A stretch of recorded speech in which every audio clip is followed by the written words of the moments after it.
नमस्कार मित्रांनो, नशीबवान या मालिकेच्या 27 डिसेंबरच्या भागात आपण पाहणार आहोत.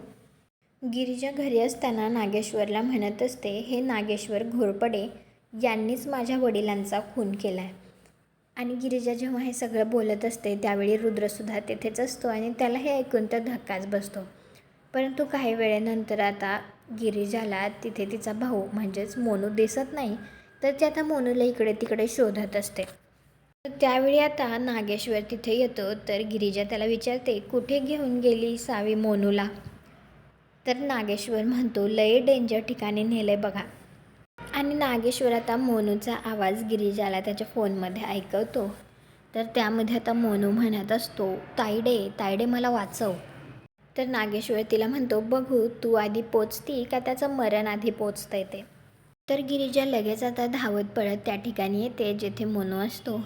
आणि मोनू आता पाण्यात पडलेला असतो आणि तो ओरडतच असतो, तायडे मला वाचव.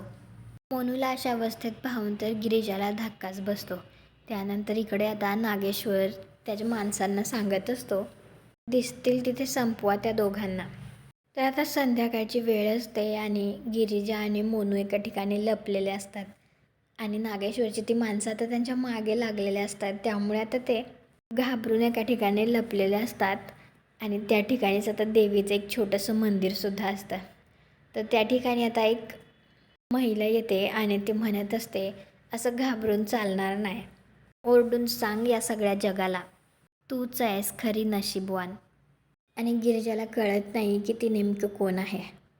तुम्हाला काय वाटतं, ती देवी आईचं रूप असेल का कोणीतरी?